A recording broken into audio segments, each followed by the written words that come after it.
are now going to play a lecture by Sheikh Hamza Yusuf entitled Good Life of the morning Prophet to you. Muhammad Welcome. Sallallahu Alaihi Wasallam. Good morning to you. Welcome back to your weekly episode of Winning Women with your host Iram Shah on Salam Radio 106.2 FM. Ramadan Mubarak to those who are celebrating Ramadan as well. I think we've all caught up today, no matter what city you're in, what mosque you're celebrating, or what sect you are. We're all celebrating, so Ramadan Mubarak to you. Staying within the high spirits of the month, I will be bringing to you a very special short series celebrating Muslim women in business. So I'm so pleased to present to you my very first guest, Asia Joseph, whom I met in an accountant's capacity and immediately gravitated towards her easygoing nature. So please welcome Asia. Hello, Asia. Assalamu alaikum, Iram. How are you? Yes, very good, thank you. Assalamu alaikum. Ramadan Mubarak to you. Hi, Mubarak. How are you? How's your first few hours? Did you start today? Yeah, I started my first one today. So, yeah, alhamdulillah, it's all going well. Very. Yeah, I find it an incredibly spiritual and rejuvenating month. So I look forward to Ramadan every year. Fabulous. And Asia, am I right in saying this is your 20th Ramadan anniversary? Is that right? This is something that's been quite... It's my 20th anniversary as a Muslim, but I was actually studied Islam for about 10 years before I became Muslim, and I used to fast during Ramadan then as well. Oh, did you? Okay. As I sort of learned about Islam and, moved towards it. But so I've probably been fasting more for about 30 years now, but it's 20 years as a Muslim. Fabulous. And before you sort of took your official acceptance into Islam, into the Shahada, what made you think about the purpose of life back then? What sort of questions were coming in your head for you to transition into this new life? Okay, so I lost my dad when I was 6 years old, and it had an incredibly profound impact on my life, even at that very young age. And I was obviously very angry and upset that my dad had been taken at such a young age. And I used to say that there can't be a God, because if there was a God, he wouldn't have took my dad and things like that. But I actually couldn't deny that there was a greater power out there, and I spent a lot of my time actually studying faith to find the one that would be right for me, because I knew there was an answer and there was somewhere that would be right for me. And I studied Catholicism for a long period of time and found that there were issues that it didn't feel quite right for me. And then I started working with some Muslims. And I remembered bits and pieces from school, because we'd obviously studied different faiths at school, and I thought I'd better get a couple of books out, because the last thing I want to do is offend my co-workers who obviously take their faith quite seriously. And I got 2 books from the library and started reading, and I realised that this was the answer, this was what I was looking for. And basically that was the start of my journey into Islam.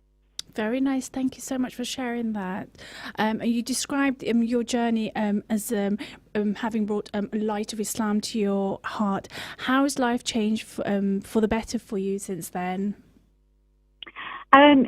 It's brought me an incredible amount of comfort when I've had to go through personal trials and tribulations, like when I lost my mom and my nephew, my first husband, my brother. They all died within a couple of years of each other, so it was a really difficult time for me, and I got a lot of strength from my faith at that time.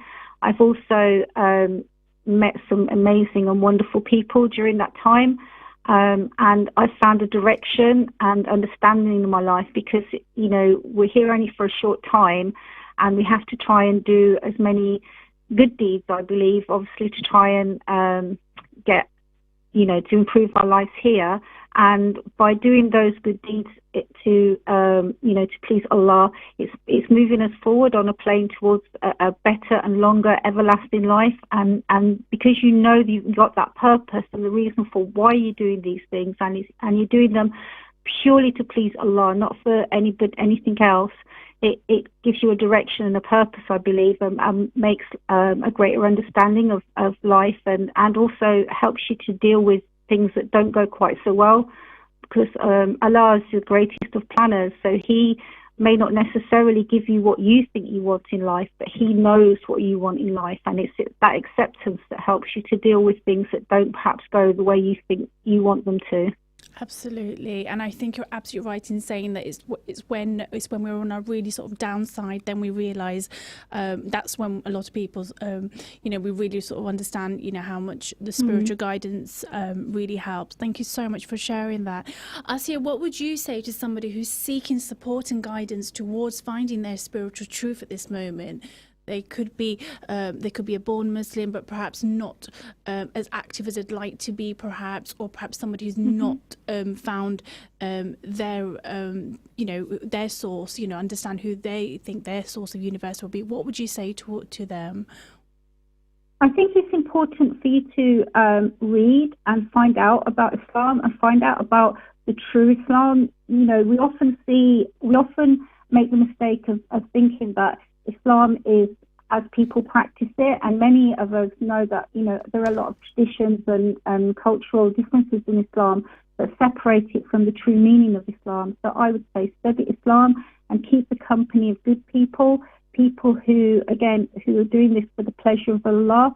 I was just so lucky in the people that I met that helped and guided me. They never judged me. They never said, oh, you have to wear a headscarf, or you have to do this, or you have to do that. They allowed me to move forward into those things and to do them at my own pace, so that I was doing them purely to please Allah, and not to fit in with anybody else's idea of what I should conform to. And I found that was just so enlightening and so supportive to me. And I give thanks every day for the amazing people that I had, the support I had from my upper, Aisha and Zainab, and from my upper in Leicester, Zora Upper, and obviously from my sheikh, who's been amazing and been so supportive and helped me to learn more and more about Islam as I've gone through my journey. Thank you, and I think you made a really good point about offering that support and allowing you that space to grow as you please in your at your own time. And I think that's a lesson for all of us, to work, to live as a community like that. So thank you so much for sharing that. No problem. Yeah, and Asiya, what's Ramadan like for you? So what would you, what do you do a little bit, out of the end, especially during the pandemic now? We can't congregate in the mosque as we'd like to, due to limited numbers. So what's Ramadan going to be like in your house over the next month or so? What are you most looking forward to? Well, I actually live alone, so Ramadan is what I make it. So I'm quite lucky in that, I suppose. I'm able to choose the foods I eat, Yes. And I'm able to go upstairs and pray quietly on my own. I don't have to, involve others. So prior to Ramadan, in previous years, obviously, a group of my friends, we would get together at one another's houses and pray Tarawih together and things like that. Yes. So the pandemic has obviously kind of stopped that. But I'll pray at home, and as I said, it being at home actually gives you the chance to take time out and have quiet reflection. So I think that it can actually make Ramadan even better for us to a certain extent.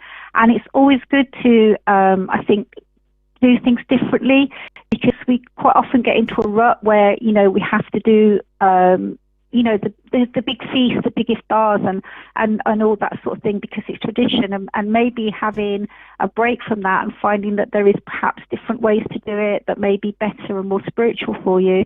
So sometimes although this pandemic has obviously been incredibly hard for everybody, maybe there are little, sort of little silver linings to it that can help us all move forward and again, change for the better. Yes, and I think a lot of people will be able to resonate with that, because there are so many people, even me myself, that there are days when I'm just by myself as well, and I totally resonate with that. You get the time to choose your own menu. You're not having to spend that time cooking for other people, so which is good, and the spiritual growth. Thank you. Yes, totally agree. But I hope I'm hopeful that over the next few weeks, there might be some changes towards Eid. I have no idea, but yeah, we look forward to it. Fabulous. And Yes. I love Eid in the Park. I try every year to make it to the park for Eid prayers. Right. I enjoy Okay. doing that. So I would, we hope that the restrictions will be lifted and allow that to happen. That would be fantastic. Yes, it would be, wouldn't it? And you're balancing this alongside working in your main job as an accountant practice manager at your work. How you've been described at work as being the matriarch of the business. How do you feel you contribute to the business as, in this form? How do you embrace your inner, maternal nature in this way? Well, I've been with the business since 2007, so I've seen an awful lot of changes and have been involved in the changes as we've evolved the business to be more intent on customer service and things like that. So I feel that very much a part of the business, as say, and how it has changed and grown. We get obviously new members of staff, some of them like apprentices we take on as well. So my role is to help and encourage them to take up their role within the practice and to grow. So help with them with their training and exams, etc., and so forth. And also just as someone that they can come and talk to. I think that, obviously because I am a mother and a grandmother, then they tend to feel that they can come and talk to me, whether it's about work, sometimes it's about personal problems, and I'll try to help where I can. And just generally to oversee the general well-being of everybody within the team and hope that I can help them, with any issues that they have, whether they're work-related or otherwise. That's lovely. And in terms of sort of as in, because you said you've been there for a very long time. So what has the mental growth been like over the last 15 years or so to get you to a stage also where you've been described as the power behind the throne? How have you grown personally on a personal level? So, again, we're incredibly lucky in that Shaz is one of the is quite an incredible boss person to work for. He encourages everybody to grow within the business, and he's always there to help and encourage. He's willing to pay for, us to go on courses to improve ourselves within the profession. So having someone who's as forward-thinking and as supportive of that as your employer is obviously a great bonus. And being then able to move that down to the staff and also the clients, because we're heavily involved with our clients in helping them to grow their businesses. We have a huge number of property clients within our current portfolio. So we're doing a lot of work with them and encouraging them and helping them and supporting them as they go on their property journey, whichever direction that may take. And there are very few property-oriented accountants who in the business at the moment. So that's created quite a niche for us. So we're constantly learning new things and improving our own skills and our own understanding of the various legislation that relates particularly to property. So all of the people that work within the team have improved their own business and their own business knowledge, particularly in that field while they've been with us. Yeah, and do you find also being a woman there, are you attracting more female clientele toward? Is that helping? I think that it probably does help because they know that there are women within the business. If they feel more comfortable working with them, then obviously I've got other female colleagues, so that does help. And also, as I said, because we have such a forward-thinking employer who puts us into positions high, we get to hold the higher positions in the office and things like that as well. We're not just in the background, and we're encouraged to come forward and to take up a role in the business. And I think that helps as well, and we're able to pass that positivity on to other women and help them to understand that, we all have incredible powers, hidden powers often, and we often think as women, I think that we can't do things, but I think one of the things that has helped, I was recently in a group called Let's Make a Difference, where it was women that came together to feed people during the pandemic, And, it helps women to realise that, yes, they can actually do things, and they have a role and a position to play. And you don't have to lose your femininity or anything like that, or you don't have to lose you don't have to give up on your faith or things that it teaches you. You can be a Muslim, you can be a woman, and you can give to society. That's lovely, actually. And your social media account also seems to lend a platform to the local charities that you have been quite supportive of. Can you tell me, so is this is the one that I think we mentioned on the phone as well, something you've been involved in? What's the charity called, and what would you like to say for people that what would you say more, if you can give a little bit more information to people about this charity? So, I'm involved in a number of charities, and that's another thing. By being, now my children have left home, I feel I have more time on my hands, so I wanted to give back to the community. So I'm a member of Rotary, the Rotary Club in Peterborough. I was president last year. We do an awful lot of work for various charities, both locally, nationally and internationally. So if you wanted to find out about that, you could see the website. But other charities that I've been involved in is obviously Little Miracles, who helps to support, I think it's around about 8,000 families across Peterborough with children with various physical or learning difficulties. I've also been supportive of the food bank and things through the initiatives the Labour group has done to help the food bank and other projects around Peterborough. So it's just the ability. Sometimes you may not be able to give money, you may be able to give your time, and a lot of charities do need people to help them in admin and things like that. So even if you don't have money to give, you can give time. So I would encourage people to contact local charities and see which way they can help them to, because unfortunately we're always going to be in a situation where we need charities. We rely on charities to help people and support people.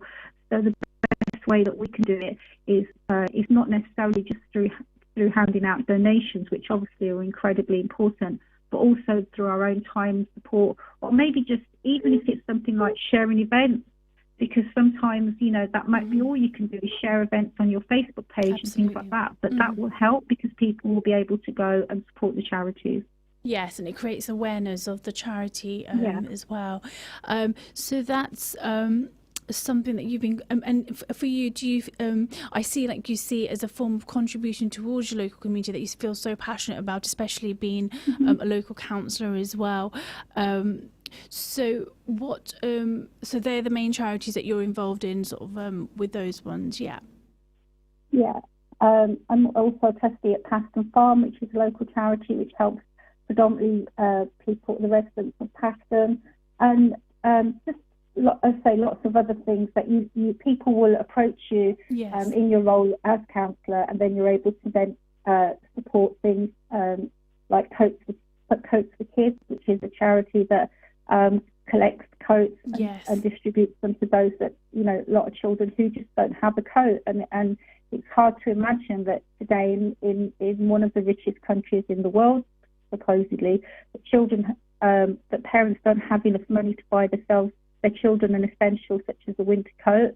So being able to help that is one of the things that I like to do, and I've been supported by my other two councillors in Park Ward, and obviously the Labour group has been massively involved in charity events throughout the pandemic with projects such as Food Bank and feeding homeless people and rough sleepers who are held up, who are currently being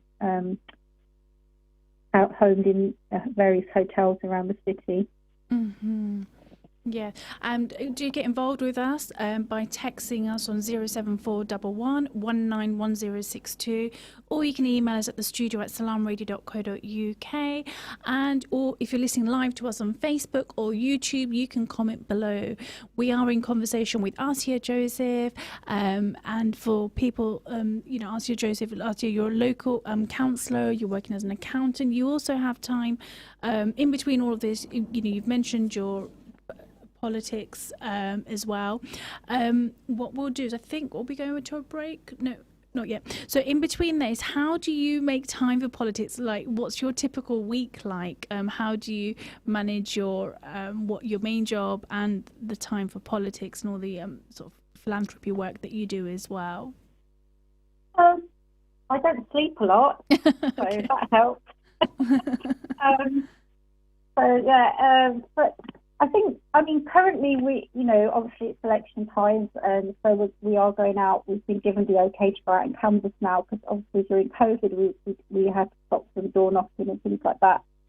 But I think that you make time. We always say if you want something doing, give it to someone who's busy, because you do make the time to do those things, and often it does mean staying up late and working at the weekends. But when you sign up to do something, then you need to obviously give it your best shot, I believe. So a lot of the time, residents will email me or call me with issues, and then I work on the emails with officers in different departments to get those sorted. And with the charities, we have usually there's certain days in which we meet, so I'll slot those into the calendar. And sometimes, as I said, that does mean perhaps doing a 16 or 18-hour day sometimes, but it's all for the greater good, so it's all worth it in the end. Oh, fabulous. And you have seen some downsides in your role in politics as well. You mentioned last year, you highlighted the fact that being in the limelight as a woman has meant that you've been subjected to a lot of disproportionate level of abuse. Could you give us some insight into that, please? I think this is a general thing within politics, that women are singled out. If you look at people like Murray Black and Dawn Butler and Diane Abbott, they get an incredible, the sort of hate mail, the trolling on media platforms, death threats. They've had incredibly, just awful things that happen to us. And at local level, as local councillors, some of my fellow councillors, we've talked about it as well. Things like, again, hate mail, trolling. As a Muslim woman, I've been subjected to physical abuse and things like that as well. So sorry to hear that. So it's shocking, and we need to, it needs to be addressed. One of the things I did last year was to put a motion forward for the council to look at women's rights within the council, because as a councillor, one of the things that you are required to do is to attend full council, and if you're going to be away, I think, for more than 2 occasions, then you need to get a special, as a dispensation sort of thing. And for women who are pregnant, that there is no maternity leave currently, which was one of the things we found quite shocking. Because why should a woman have to go cap in hand to an administration and ask for a time off when, for maternity leave, and it's just not right in this day and age. So that's one of the things we've moved forward. My other colleague, Ikra, is on that task and finish group, and she's also pushing for further reforms that we're bringing up. For those of you who follow Dr. Shabina's, you'll know that she's also been subjected to some, quite horrible stuff. So we're all working and pushing forward to try to encourage a better atmosphere, because we want more women to come forward and take their rightful place on committees, on the council, everywhere, because we're more than half the population and our voice should be heard. But we shouldn't have to fight, and be subjected to hate mail and things like that in order to just do what is right. We often, even when we get onto committees and things like that, we usually have to work twice as hard to prove that we're the same, that we're able to do the job. It's simply not true. We should be accepted on our merits, and we should be able to contribute because we have important things to say, and we bring a different element to any discussion. And it's a long battle. It won't be won overnight, but it's one that's been fought by many, many brave women before us to get where we are with, employment and things like that. but it's one that we need to push forward with and change attitudes, because men are not the enemy. We should be working together to support each other in roles.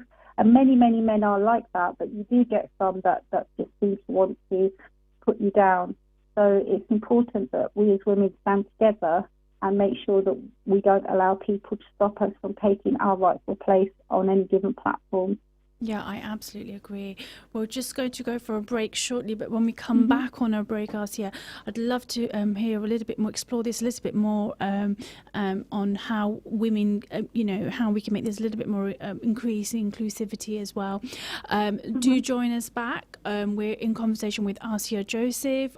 You could listen to us on salamradio.co.uk, through Facebook, YouTube. Send in your questions, have a good comfort break, get your coffee, and we'll see you very shortly. And when we come back, we'll be talking about how women can get involved in politics. See you soon. Take care. Enjoy the break.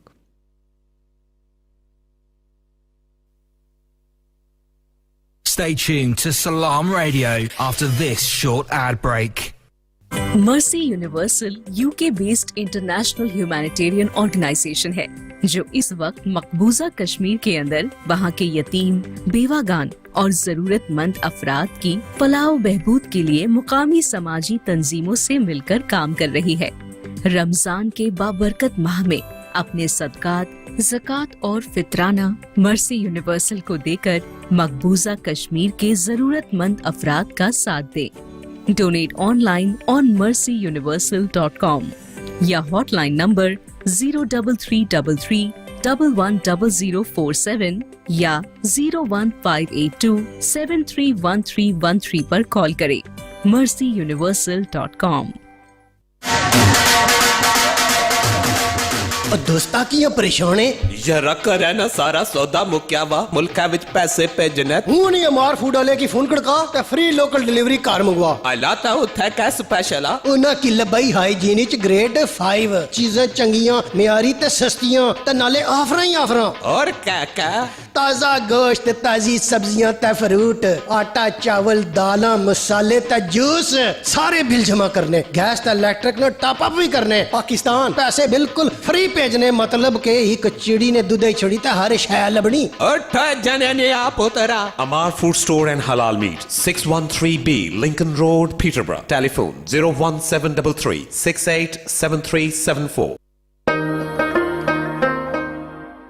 अस्सलामुअलैकुम, मेरा नाम किरण शहजादी है। हमारा घर Kashmir orphans relief trust KORT दुनिया के बेहतरीन घरों में से एक खूबसूरत घर है। इस खूबसूरत घर का कयाम और इसमें हमारी जिंदगी की तमाम खुशियाँ सिर्फ और सिर्फ आपके ताउन और हुलूस और मोहब्बत की वजह से मुमकिन है। अल्लाह करीम आपका ये ताउन अपनी बारगाह में कबूल और मंजूर फरमाए। आपसे गुजारिश है कि इस रमजान मुबारक में अपने सदकात, अतियात और ज़कात कोट को दें और यतीम बच्चों की जिंदगी में खुशियाँ बिखेरें। Court UK office 0300 123 774 court.org.uk.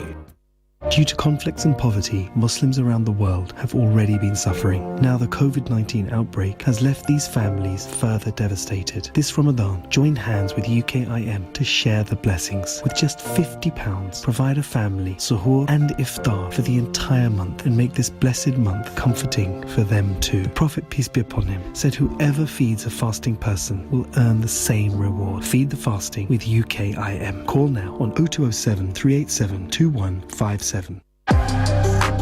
German Doner Kebab wishes you Ramadan Kareem.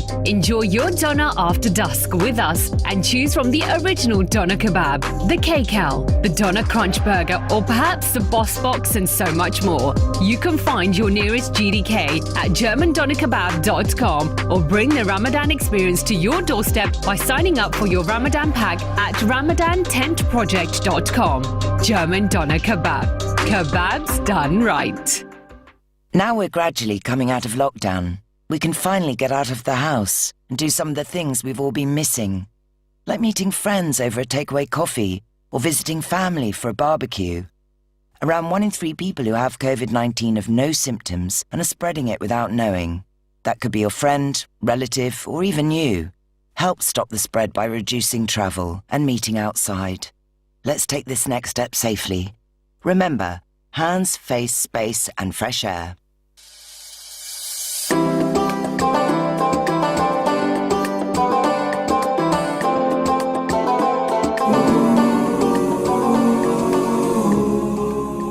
We are now going to play a lecture by Sheikh Hamza Yusuf entitled Life of the Prophet Muhammad Sallallahu Hello. Hello, everyone's back with us here. This is your host, Iram, on Winning Women 106.2 FM. If you're watching on Facebook or on our live stream on YouTube, you can comment below on the videos, or you can text us on 07411191062 or email us at the studio at salamradio.co.uk. We are here with Asya Joseph. Asya, we were talking before the break, we were talking about a need for more women to be in politics.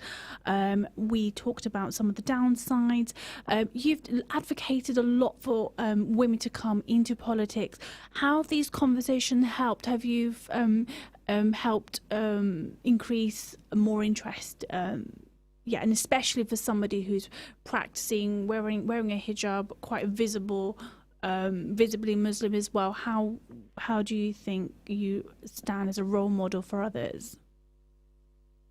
When I first was elected to the as a Labour councillor, we only had 2 women in the Labour group, and we now have 7. Wow. So that's again, a lot of that is down to the support that Shaz was given to encouraging women to come forward, and obviously having women in there that are willing to support others.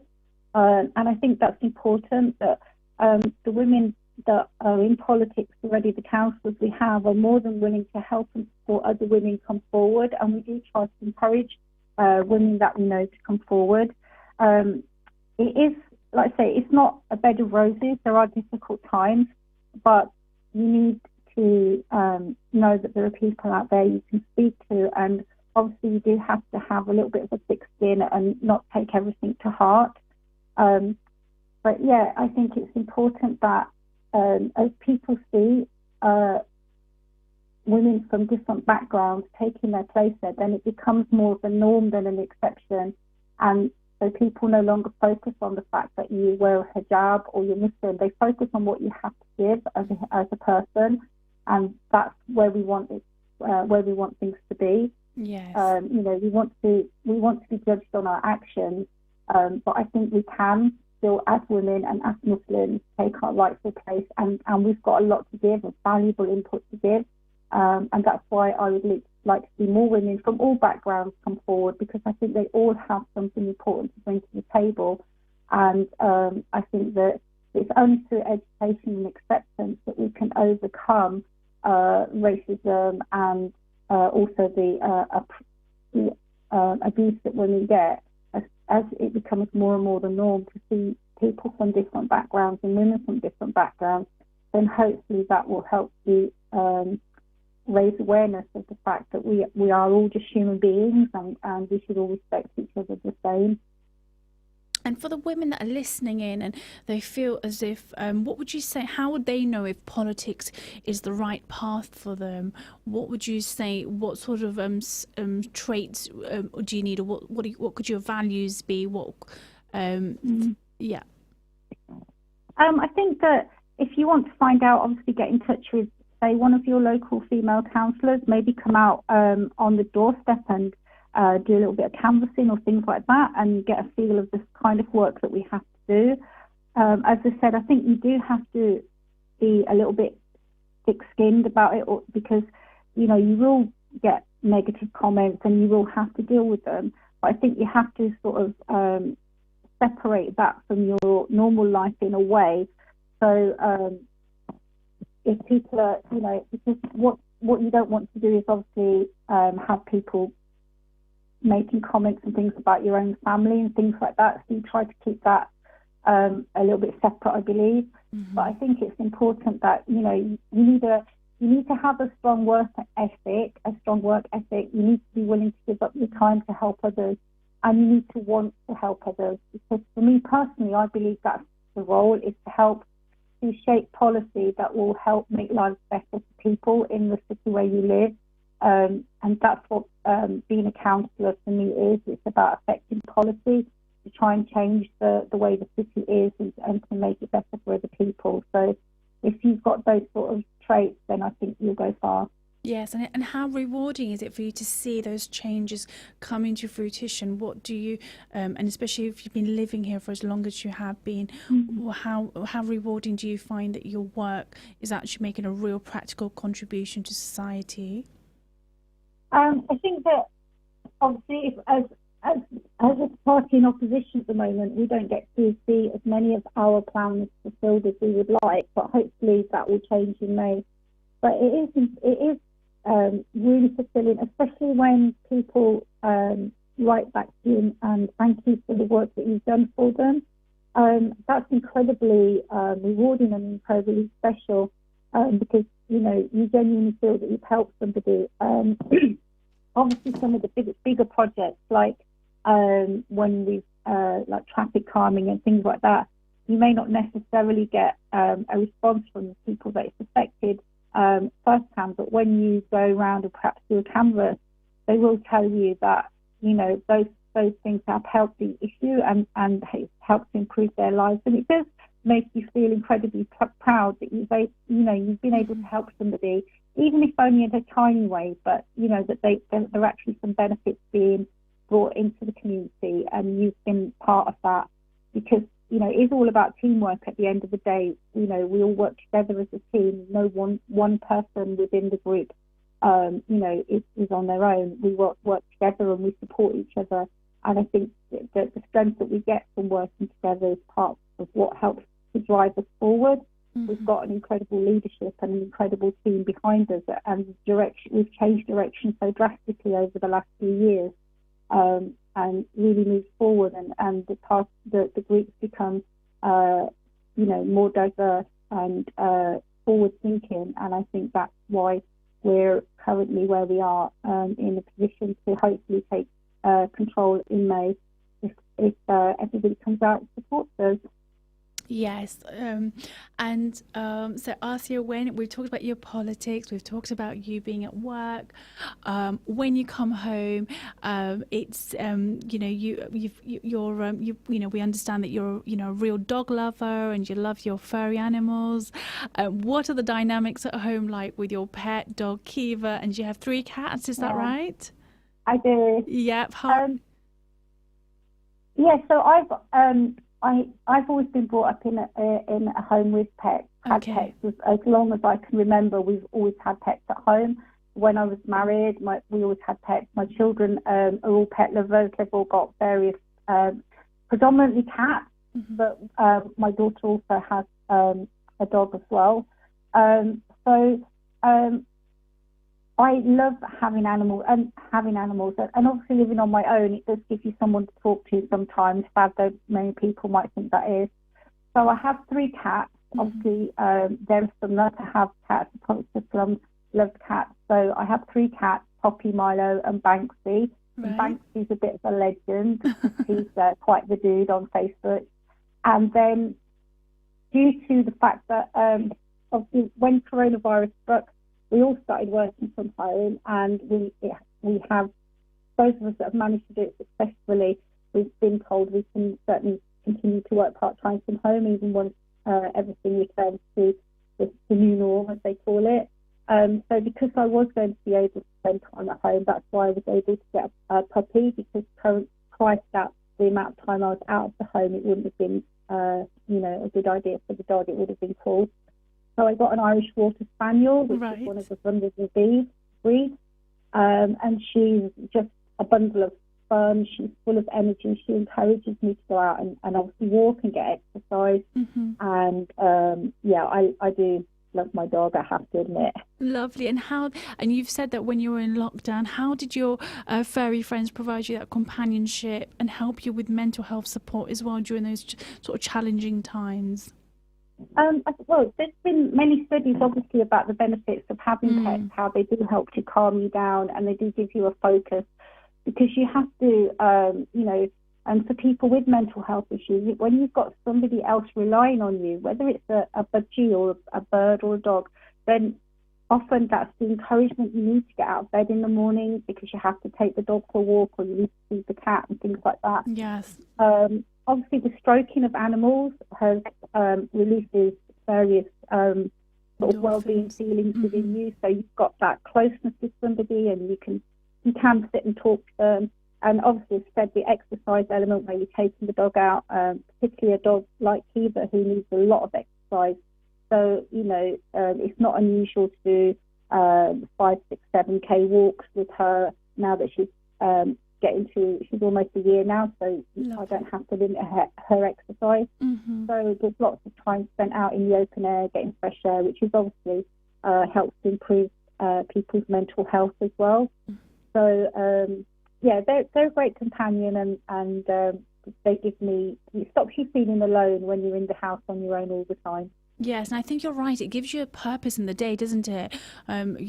Because I've been brought up with cats as well, and if they'll be purring first thing in the morning for their food, or they want to be let out, and then you see dog lovers. I mean, rain or shine, you need to be out to give them a walk, so they could get that exercise. I think you've made a really good point.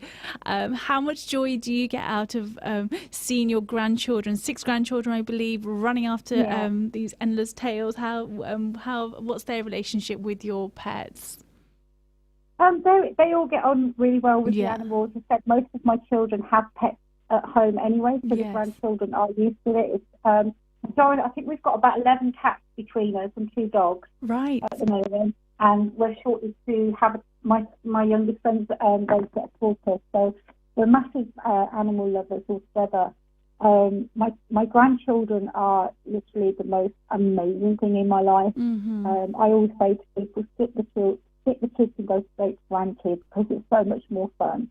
They are just amazing. I love them. That's they've so all sweet. got different personalities, and children give you unconditional love. So it's just and they're so honest and open, and it's a shame that people try to take that away from children. I think that's the beauty of children, that they have such, their feelings and their emotions are pure, and we should encourage that and not try to obviously a lot of people or some people change their children, and develop things like racism, and that all comes from, then you're not born like that. It's from the way that people interact with you. And I think that's an incredible shame, because when you have children of your own and grandchildren, you realise that, the love they give is so pure, and it's such a shame when it, becomes corrupted with bad thoughts and cynicism and things like that. So I love my grandchildren, and I'm trying to enjoy as much time with them as I can, because they grow up so quickly. Yes, absolutely, yes. And what tips do you give to your grandchildren from your life experiences? What do you tell them? What sort of life experiences do you share with them? What sort of tips? I think what I try to encourage my children to be, and my grandchildren, is to be themselves, to respect other people and other people's views. And I think that's just the most important thing, because we may not necessarily agree with what other people do, but we need to respect their views. If somebody's doing something that's not hurting another human being, then we need to accept that and one of the best ways in which I believe we can show people the beauty and the purity and the goodness of Islam is to actually practice our faith properly.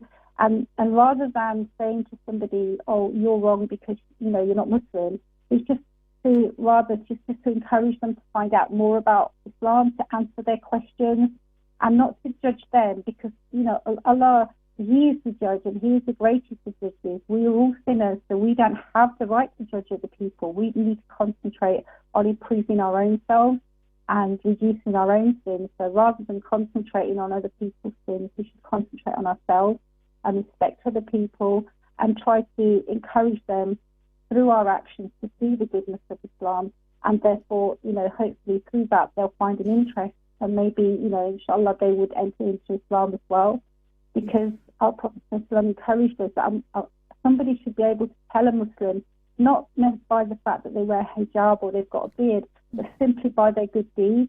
because that's what should stand out. And people should look at a Muslim and say that, you know, that they're really good people. Remember so it's important for us to improve ourselves first. Yes, remember them for their character. Yeah. And that, I mean, that's really nice. Sorry, yes. Yeah, so you know, that's kind of what I learned about Islam right from the beginning. Is that it's about, you know, improving myself. Because if every person leaves the world a slightly better place than they found it, and that might be just by doing one good deed, then just think how the world is going to improve time on time on time. So it really is about us looking at our own selves first and trying to improve ourselves and be the very best person that we can be. And hopefully that will encourage others to follow that path. That's some really wise words there. Thank you so much. Do text on 07411191062. We've got about 10 minutes with Asia. Asia, I also wanted to touch in. It's very inspiring to see you juggling all these different balls. You know, roles as a granny, your life in politics, your business, which is very inspiring. What would you say to some lovely grandmothers out there who've reached this special milestone? How can they still pursue their passion for a business or for work, and take that time out for themselves? What would you say to them? Well, age is just a number, isn't it? Yes.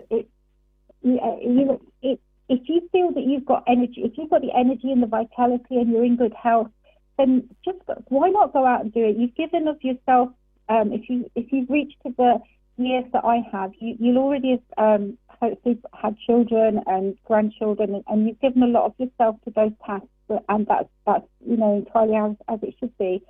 But everybody is entitled to have some time for themselves, and you should go out and do that. If that's start a business, or whether you want to get involved in some sort of charity work, or you want to take up a different hobby, you know, we don't all have to look for big things to do. It's not about, you know, being world changers or anything, but we can change our own little world and, you know, bring our own self a feeling of satisfaction and self-worth. So if you feel that there's something you've always wanted to do, grab that opportunity with both hands, because I think one thing that COVID has certainly taught us is that none of us know if we're going to be here tomorrow. We've seen young people, you know, taken. You know, we've seen old people taken, so none of us know. Only Allah knows if we're going to be here tomorrow. So make the most of every day, and, you know, take on new challenges. You've got nothing to lose and everything to give. Yes, and what sort of what sort of ideas? So sometimes, because I think a lot of grandmothers, you know, they're doing a great job being grandmother, but they may feel as if this is they're not giving that time to themselves. I think I think you're in a really inspiring place to help others realize their potential. Where do you see yourself going in the future? What other own business interests or things will you be getting? Well, I'd still like to take up running and be able to run a 5K. So that's one of my own personal ambitions. I've sort of started it last summer and then it kind of fell off a bit. So I'd like to take that up again. Okay. And is that for charity? I'd like to do it for myself, but also if the opportunity came up to do it for charity. We have an annual run at Rotary, so I'd like to be able to actually run that rather than walk it. That's to raise money for local charities. So that's one thing that I'd personally like to do.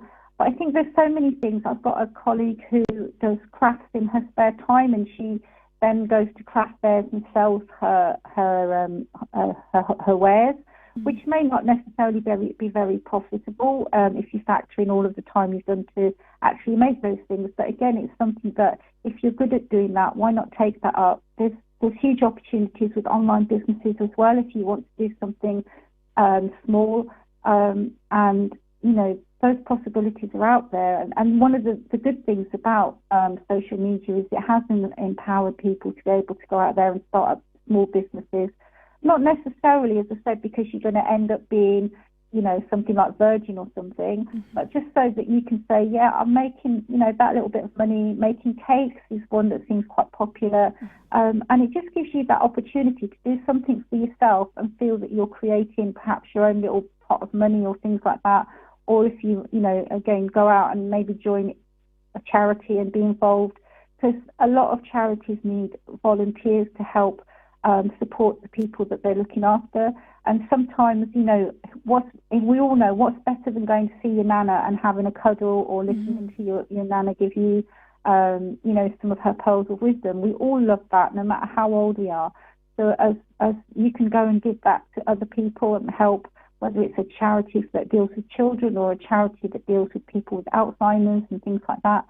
All of these things can benefit just from a couple of hours of your time, and just, like I say, if it's something as nice as just being able to sit and talk to somebody, because many people are on their own and they really would like to have somebody come round that they could maybe talk to once a week or something like that.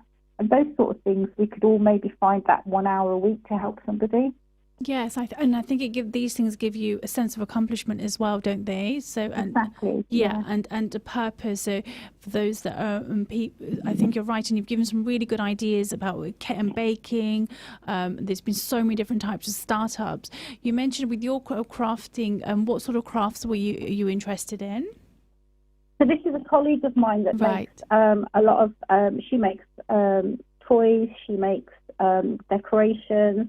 She makes lots of different things. She's particularly good at knitting and felting and things like that. So she will make lots of things at home, and then she'll go to various craft sales and sell the things there. So and this just happens to be one of the things that she's really, really good at. So it's her hobby, but she decided to just upstage it a little bit. So she still works part-time, but she does this in her spare time as well. If you're great in the garden, you could work at maybe doing plants and taking cuttings and things and selling plants to people.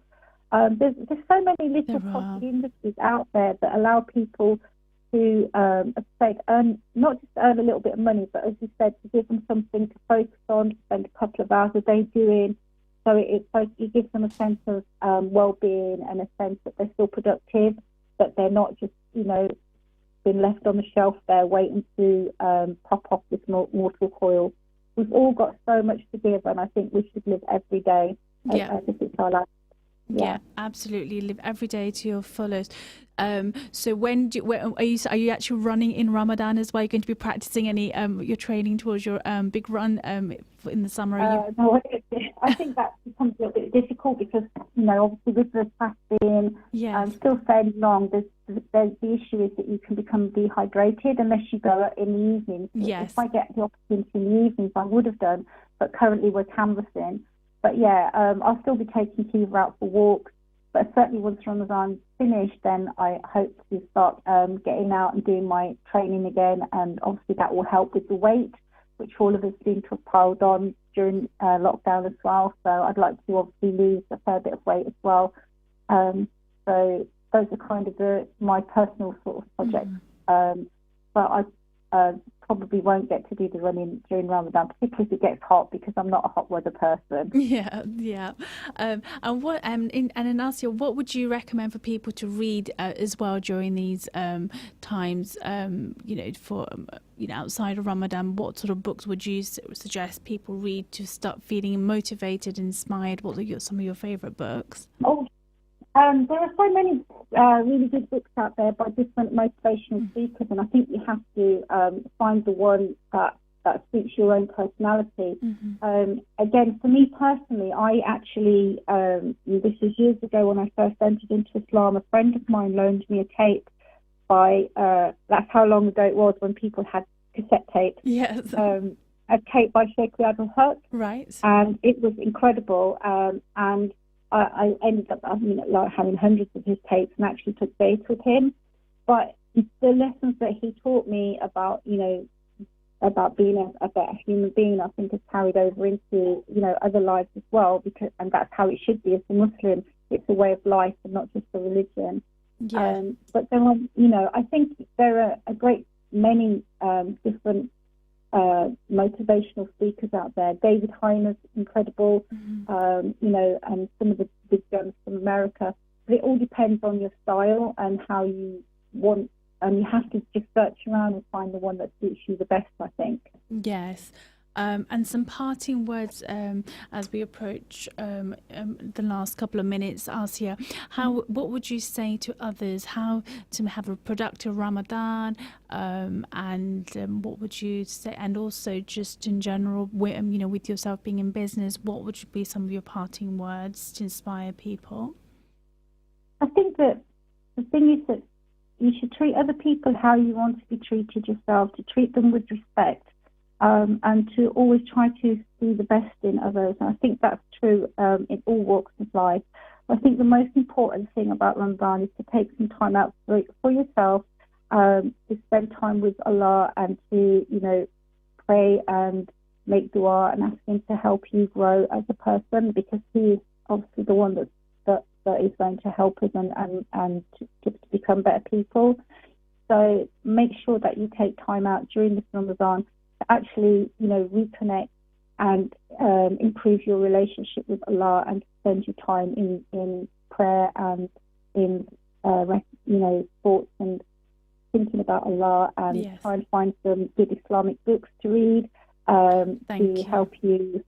Stories about the Sahaba are probably the most inspiring of all. Fabulous. We're in our last 10 seconds. Thank you so much, Asia. I hope you've had a great time.